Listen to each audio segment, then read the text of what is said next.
Director of Photography Geoff Burton held a masterclass in location lighting for cinematography students from the Australian Film, Television and Radio School. Geoff's experience in cinematography spans some 28 years. In this time he has shot documentaries, commercials, and now concentrates on feature films and miniseries, having shot over 25 features in Australia and overseas since 1974. Okay, stand by Valera and Philip, action. The aim of the workshop was to reproduce the experience of shooting on location. This involved confronting natural and physical elements, such as changing weather and working in small spaces such as a kitchen or a doorway. Hello. Hello. How are you? In this workshop, Geoff also stressed the importance of a working relationship with the gaffer, in this case Ian Plummer, who has been Geoff's gaffer for many years. The main location was a suburban house in Sydney, and over the next 2 days the crew would be shooting in several different areas of the house. The first setup had the actor walking from the exterior street up to a dark doorway. As the first day's shoot was overcast with occasional showers, the natural light changed considerably. So in some senses, the nature of realistic shooting and being locked into short schedules and the fact that no matter what the light is on the day, you're going to shoot with that light can seem very restrictive, but by the same token, you can turn it to your advantage as a cinematographer. One thing that you've got to look for is you've got the actor coming in foreground here, so you don't want to burn him up. You've got to light that area without overexposing this area. So we've got to either come out there with, say, a 12 by 12 Grifflon and a couple of 6s or a 12 off it or something like that, so we've got a big soft source right across, so it's even all the way through. Right. When he says a 12 by 12 Grifflon, what that is, for those of you who don't know, is a large reflector measuring 4 metres by 4 metres. So we're going to go that way with it. We're going to bounce from over there and try and cover the doorway and the wall. See how we go. My purpose is to try and reproduce the situation you find in Australian feature shooting. And what that involves is a truckload of equipment that is yours as a cinematographer for the duration of the shoot. It means that you come to a totally new location like this, but you always know what resources you have. And this includes the idea or the concept of a gaffer who comes with a truckload of equipment. And that's also part of this exercise. We're working with the resources that we have in the truck, and that's it, you know, and as an example of the most typical way of shooting in this country. So as he arrives at that pause position, he starts back. Okay, and action. The main problem with lighting the first setup was balancing the exterior daylight with the darkness of the narrow doorway. Because the camera ended up shooting straight onto the doorway, there weren't many options left for where to set the lights. The actors blocked through the scene several times before any lights were set. I mean, would it be possible to just get a smaller light and shoot it down? The problem with lighting from under here, this is a suggestion, is that it is not going to look quite as naturalistic as it does now, because it will have a slight direction to it which we're not establishing in any sort of way. I would be predicting, I think, that we will probably also do a slight exposure change on this shot. That I would assume a little iris pull perhaps as she goes under here, just to get a little bit more detail. But the point I was making before about this amount of wall still being in the end shot means that you can't go completely over the top with an exposure pull, because this will brighten unnaturally. So it's a matter of just doing a little tweak that will help give us a bit more detail.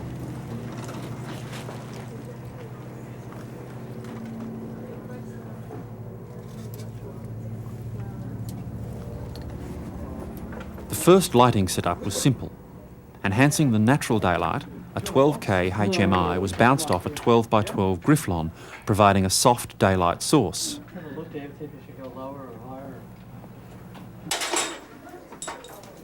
Inside, a Cinepar was used for the background to suggest daylight coming from another room.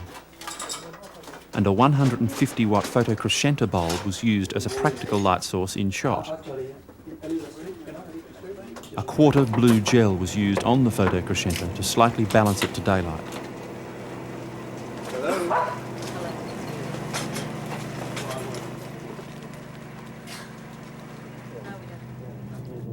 So as he arrives in that forward position, we start the track.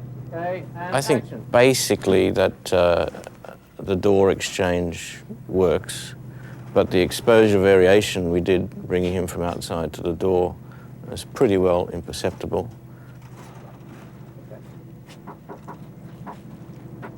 What is interesting, if you remember the degree of underexposure we were using on the front light on the two faces when we went into the close-ups, which was about a stop down on both. Obviously, there's plenty of detail there, and I think it's fairly believable. Okay, thanks. We'll check the gate and move on to the next shot.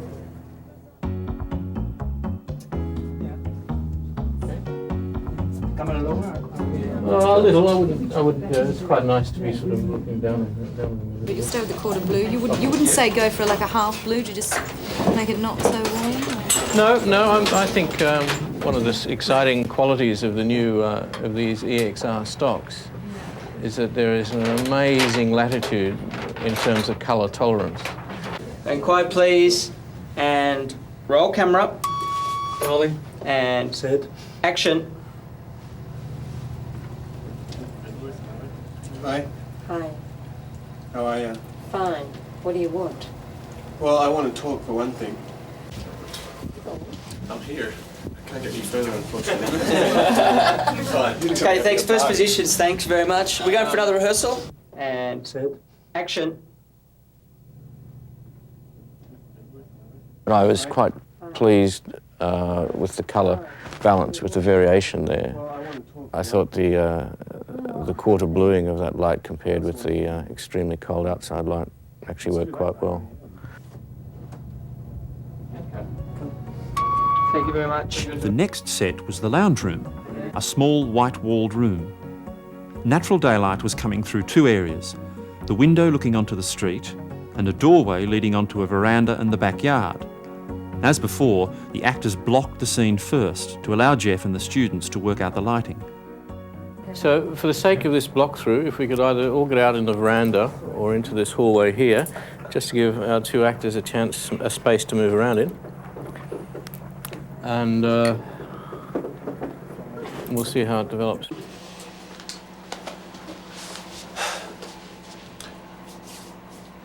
So talk. I need some help. Can't do this by myself. Yeah, just come and sit down, please. And cut. Come and have a seat.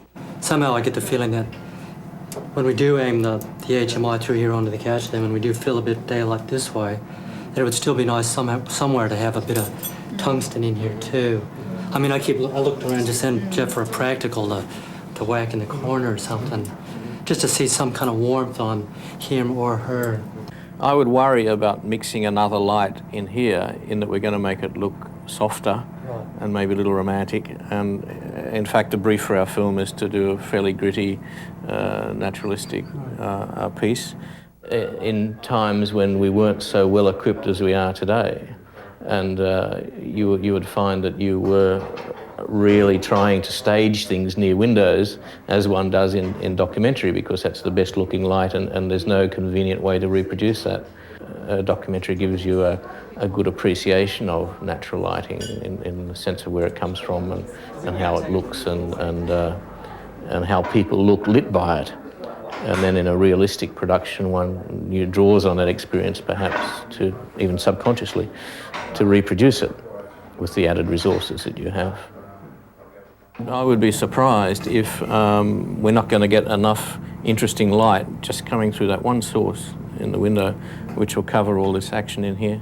Because the background, I mean, it doesn't matter how little light you use in here, you'll never get a dark background. It'll always be fairly high key, which is one of the features of working in a small white-walled room. The next lighting setup used 4 lights. The 6K HMI was directed through a sheet of heavy spun, providing the main source. The Cine was used through a window to suggest daylight in the background. Another 4x4 frame of trace was put against the window to soften the effect. Increasing it a bit. 2 red heads were used inside to lift the presence of the light from the tungsten practical. This one is going to be a little backlight back onto her when she's standing at the edge of the couch. Results coming from that crack as well.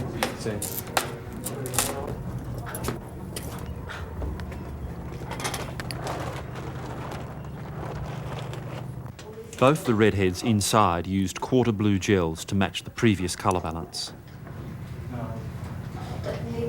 So we'll see how that works when they come through.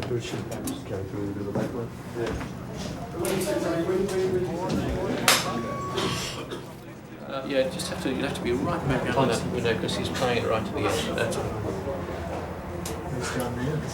Yeah, that's 284, thanks, on line 3. And action. I'm sorry. Jesus. What do you want me to say? You know, what? Camera standing by, David, Peter, and action.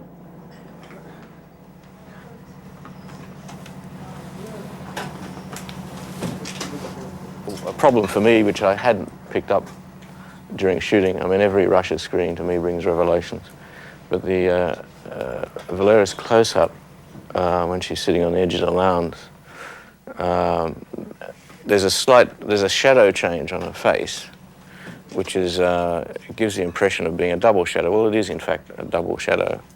It's interesting because in that case, the explanation for that in that case is that window, which was about 1.5 meters square, was bisected by an upright post, and even though and the post was about so wide, I guess. But even though we were using an incredibly soft light through silk, the fact that that soft light was divided by that was enough to create that penumbra, that second lighter shadow, which you can pick up quite clearly on the side of her nose.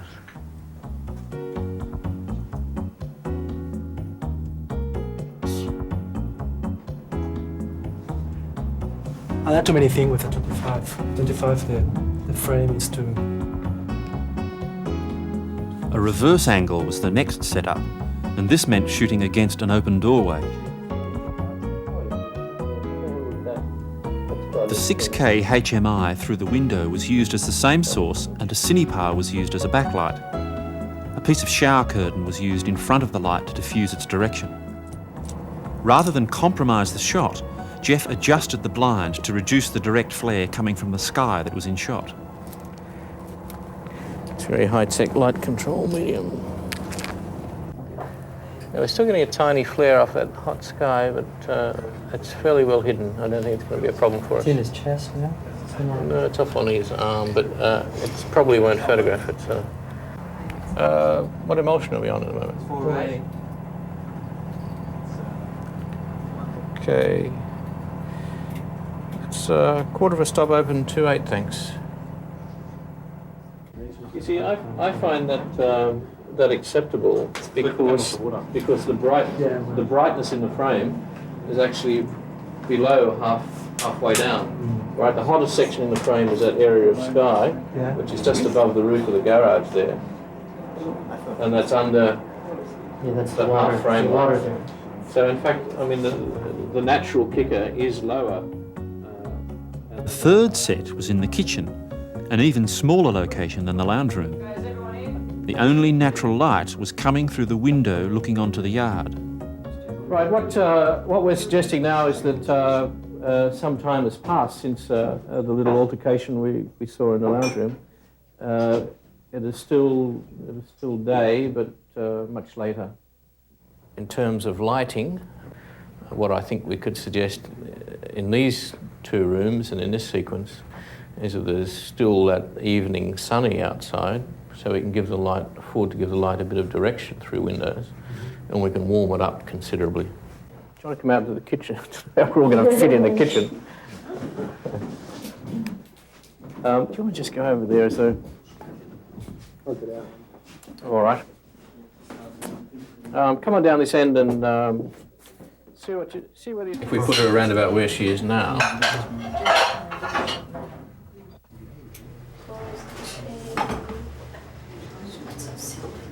It was a tight squeeze in the kitchen, and this presented the problem of where to put the lights. Geoff wanted to shine light directly through the window, but found the space in the backyard awkward to work around. Eventually, they decided on a Cinepar close to the window. An 85 gel was used to suggest the afternoon light. Probably a good space to work in, because I don't think It's just because we're being forced to be closer with a smaller lamp rather than further back with a bright lamp, which would be my choice here. It means that the exposure variation between here and there is quite extreme. Somewhere here. Flag on, go. Well, do you want to look after that, Lani? Quite a big cutter in here.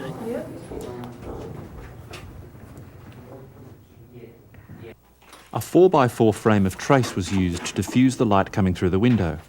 No fill light was used. Can you put that in a feather situation so we're still getting through onto the bricks? Yeah.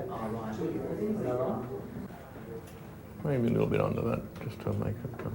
I can supervise that one too if you want. And go for it.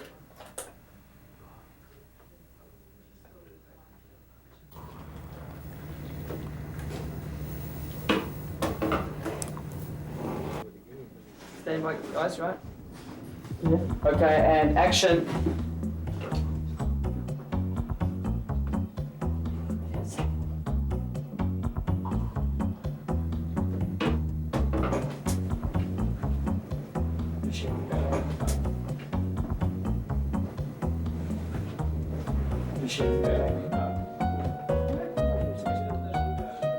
The next day, the first set was in the dining room.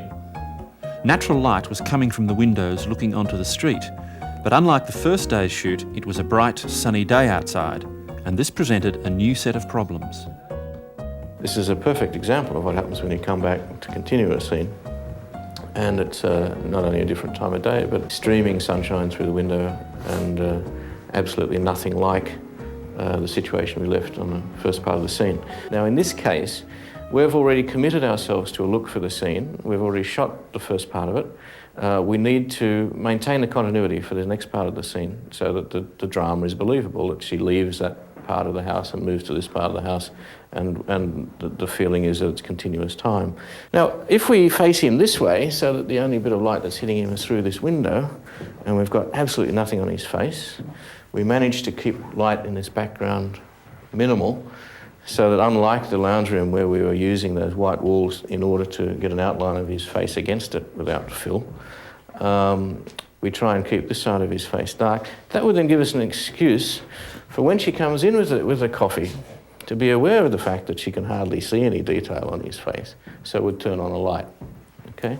So this helps me with the drama of the scene to suggest that it's getting later. Now what we've got to work out, the difficult thing we've got to work out, we're going to have a practical here. We want a tungsten light source as though it's coming from that practical. We've got to work out what we're going to put there and how we're going to keep it out of shot.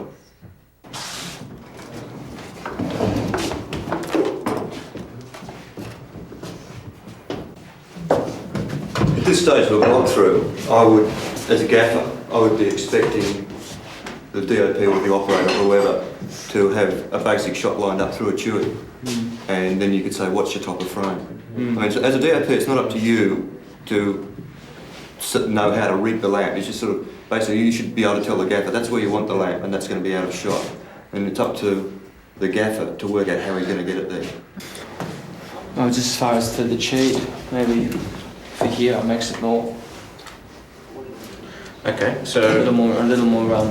so she would turn the light on from the side. It seems to me there's a lot of concern about restructuring a whole scene because of a very simple lighting problem. Okay. Well, we're holding back your obvious solution until we discuss all the other possibilities. What I suggest we do is just put a pole cut across here and rig a red head or something. Yeah. Just so it's above frame. It's still coming from this practical in all intents and purposes. It's still backlighting them. And it's solved all your problems. To suggest the late afternoon light, 85 gel was put on both the kitchen and dining room windows, so the natural daylight in shot would be warmer. A Cinepar was shone through this to give the background light in the kitchen some direction.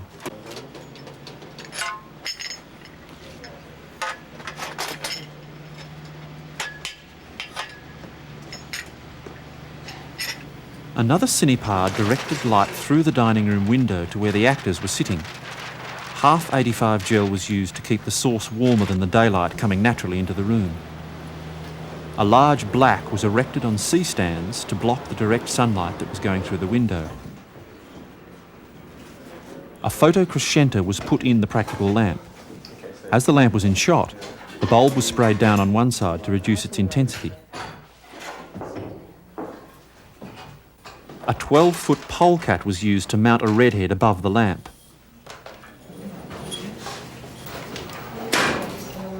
Straw-coloured gel and shower curtain diffusion were used to match the light coming from the lamp. It's really important through all this process of lighting is to do it to a rehearsal, do it to what the actors are doing all the time, and to construct your position of the keys and level of your keys dependent on what they're doing. Yeah. Okay, and action.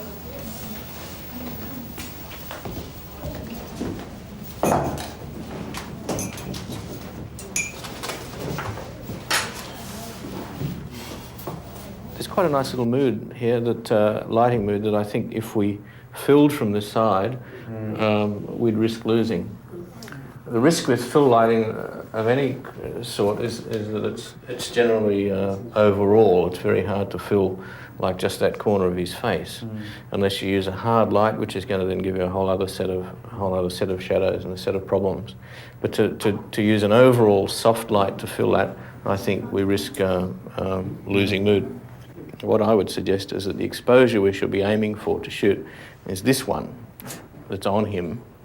It becomes the standard as opposed to the one that was on her yesterday, which became the standard.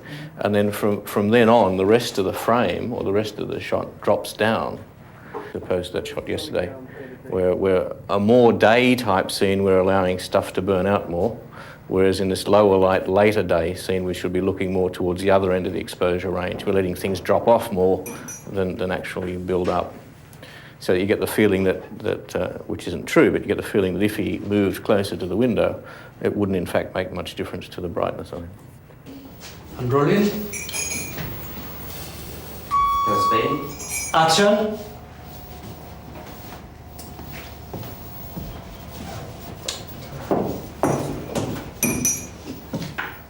Almost any scene, almost any situation with actors, I think is much more convincing for them on location than in a studio.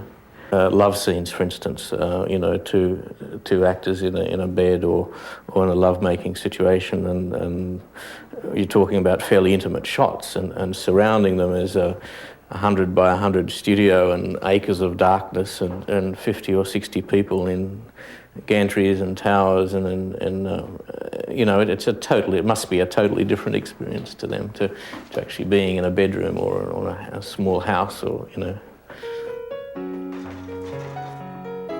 The new location was quite a contrast, as it was a modern house with many open areas, but shaded from most of the direct sunlight.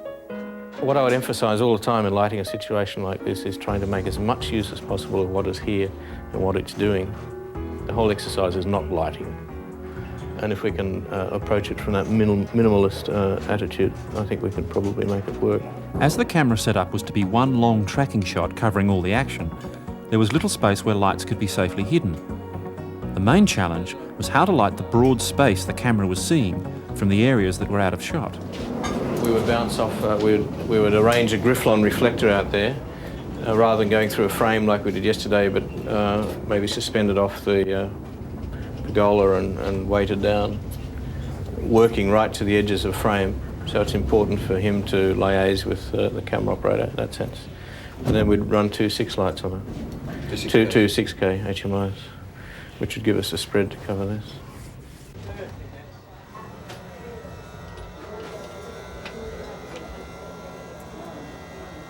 This is a sort of situation where you're looking through a door into a room where it's an exploration of a house. You can be really quite liberal with what you do with these situations. Provided the imagery is nice, it really doesn't matter if you're down on detail or the two people end up being silhouettes against a white wall. You can be really flexible with what you accept in that case. As a safe rule, if you know the weather's going to be changing, I mean, by making sunlight through the HMIs, does that give you good protection over changing weather? I mean, my argument against that basic philosophy is that ultimately you're going to end up with a very homogeneous product. You know, you can end up with the average PG-rated American feature, where no matter what's happening to the weather, everybody is fully lit and nicely exposed, and every house looks exactly the same as every other house. That's the risk of taking that first approach, where you say, I'm going to control the location and make it do what I want it to do. Yeah.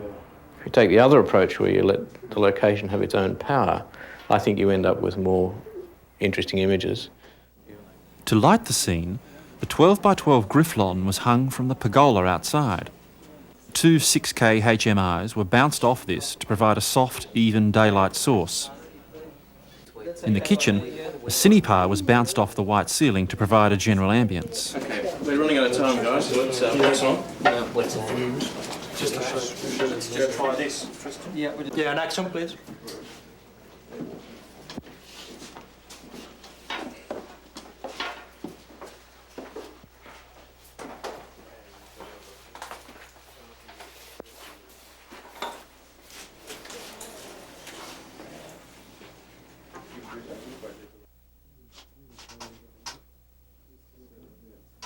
I think the second scene suffered quite a lot by us having such a slow work up to actually shooting it. So by the time we did start shooting that scene, we'd lost a lot of that nice ambience that we had outside when we first arrived.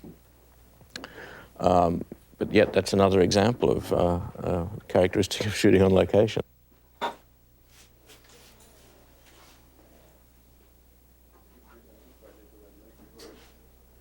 These days, with HMI lighting and more compact lighting units and lighter, smaller cameras have enabled us to get into smaller, more compact locations. Dollies have become wonderfully freer than they ever were.